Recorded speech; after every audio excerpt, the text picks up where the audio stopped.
Hello विद्यार्थियों, यह कक्षा 10 के लिए भाग 2 क्षितिज काव्यखंड का पहला अध्याय का दूसरा वीडियो।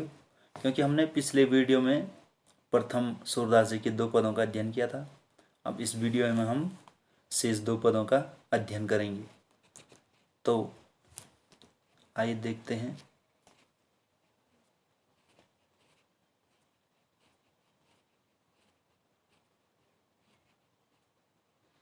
आज शुरू है तीसरा पद। हमारे हरिहारिल की लकड़ी मन क्रम बचन नंद नंदन उर यह दृढ़ करी पकरी जागत सोवत स्वप्न दिवस निशि कान्ह कान्ह जकरी सुनत जोग लागत ऐसो ज्यों करुई ककरी सुतो व्याधि हमको ले आए देखी सुनी न करी यह तो सूर तिन्हीं ले सौंपे जिनकी मन सकरी। तो गोपियां कहती हैं हमारे हरि हारिल की लकड़ी, यानी हमारे हरि यानी कि हमारे भगवान अर्थात श्री कृष्ण। हारिल की लकड़ी यानी कि हारिल की लकड़ी के समान है। हारिल की लकड़ी, हारिल क्या है? एक पक्षी का नाम है जो हर समय एक लकड़ी को अपने पंजों में दबाए रखती है और उसका साथ नहीं छोड़ती है।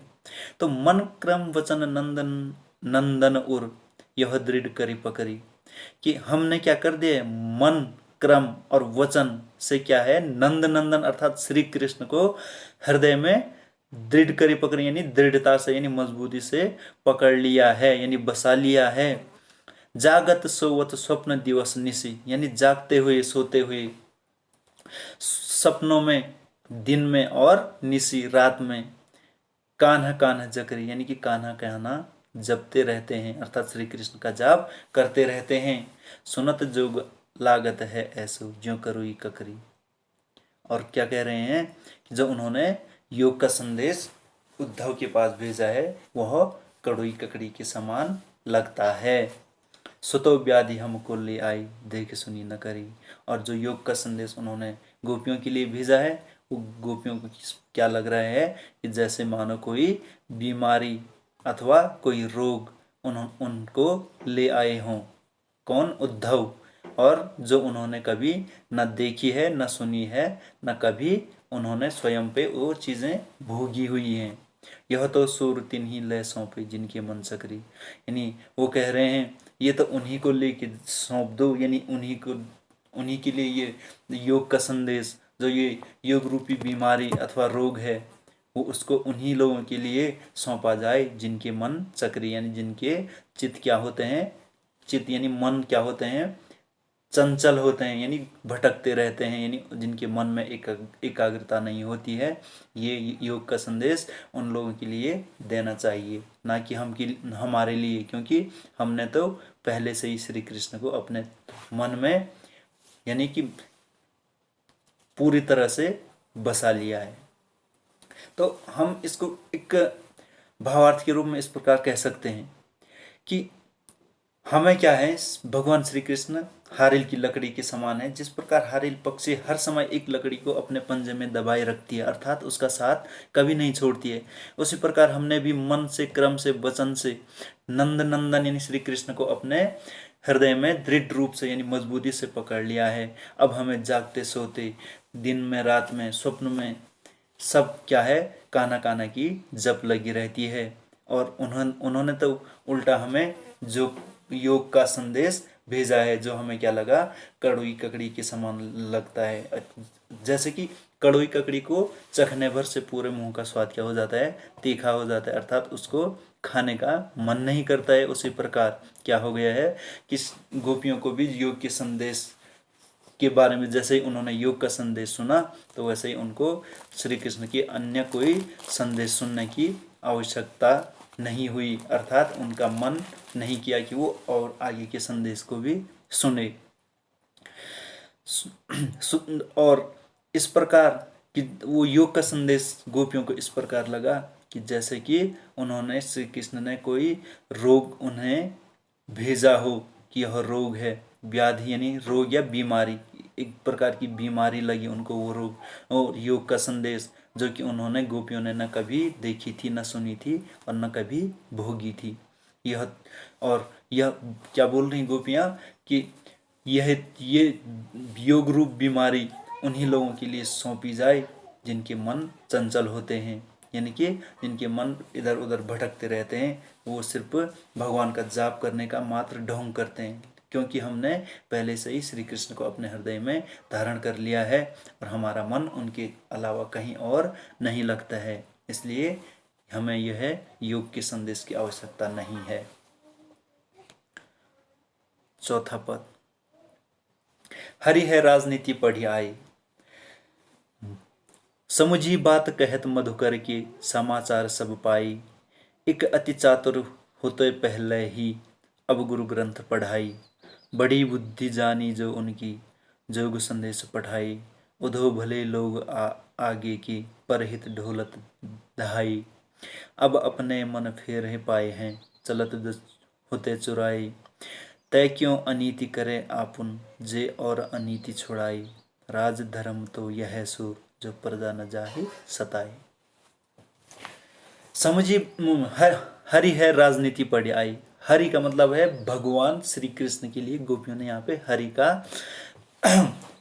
प्रयोग किया है कि हमें हमारे जो भगवान अर्थात श्री कृष्ण है वो क्या है, राजनीति पढ़ ली है। जब से वो मथुरा गए हैं उन्होंने क्या कर लिया है, वहाँ राजनीति के अध्याय पढ़ने शुरू कर लिए हैं। समझी बात कहत मधुकर की, समाचार सब पाई। यानी कि जो श्री कृष्ण के बारे में जितने भी समाचार थे उसको तो उन्होंने, उन समाचारों को गोपियों ने उद्धव के माध्यम से सुन लिया था, लेकिन वो फिर भी क्या कर रही थी, कृष्ण के लिए व्यंग्य कर रही थी कि एक अति चातुर होते पहले ही, एक तो श्री कृष्ण भगवान श्री कृष्ण पहले से ही क्या थे, चालाक थे। अब गुरु ग्रंथ पढ़ाए और अब उन्होंने राजनीति के बड़े बड़े ग्रंथ जो पढ़ लिए हैं। बड़ी बुद्धि जानी जो उनकी, जो जोग संदेश पढ़ाए। अब वो उनकी तो बुद्धि बढ़ गई होगी, जो कि वो क्या करने लग गई, हमें योग का संदेश पढ़ाने लग गई कि हमें कह रहे हैं कि आप योग धारण कर लीजिए, जबकि हमें योग की जरूरत नहीं है। उद्धव भले लोग आगे की, परहित ढोलत ढाई। और कह रहे हैं हे उद्धव, अच्छे लोग तो पहले जमाने के ही थे, यानी कि प्राचीन काल के ही लोग अच्छे थे, जो परहित ढोलत ढाई यानी दूसरों की भलाई के लिए, दूसरों के हित के लिए क्या करते थे, इधर उधर भागते रहते थे और उनकी समस्याओं के समाधान के लिए कोई ना कोई कार्य करते रहते थे। अब अपने मन फेर पाई हैं, चलत जो होते चुराई। यानी वो कह रही हैं अब हमें श्री कृष्ण से कुछ नहीं चाहिए, बल्कि क्या चाहिए, अब अपने मन हमें क्या चाहिए, फेर पाई हैं, यानी कि वापस चाहिए, हमें अपने मन वापस चाहिए। जो श्री कृष्ण मथुरा जाते हुए हमारे मन अपने साथ चुरा कर ले गए थे, अब हमें वो वापस चाहिए। तय क्यों अनीति करे आपुन, जे और अनीति छोड़ाई। और कह रही हैं कि जिस गलत कार्य को करने से क्या होता है, श्री कृष्ण जो कि क्या है, दूसरों को गलत कार्य करने से रोकते थे, अब वही खुद ब खुद क्यों हमारे साथ अनीति कर रहे हैं। यानी कि श्री कृष्ण क्या था कि किसी के लिए गलत कार्य करने के लिए मतलब अभिप्रेरित नहीं करते थे। वो कहते थे कि उनका मानना था कि गलत कार्य नहीं करना चाहिए। तो इसीलिए गोपियां चाह रही हैं कि जब वो दूसरों से अनीति नहीं करवाते हैं तो वो खुद ब खुद हमारे साथ अनीति क्यों कर रहे हैं। राज धर्म तो यह सूर, जो प्रजा न जाहि सताई। और राजा अब तो वो क्या हो गए, मथुरा में जाके उनको राजगद्दी मिल गई है, वो राजा बन चुके हैं। राजधर्म तो यह सूर्य, जो प्रजा न जाए सताए। और राजा का, अब वो राजा बन गए तो राजा का एक धर्म होता है कि वो क्या न करे, प्रजा को न सताए, यानी कि प्रजा सुखी रहनी चाहिए। किसी राजा का सबसे बड़ा धर्म ये होता है कि उसकी प्रजा सुखी रहे।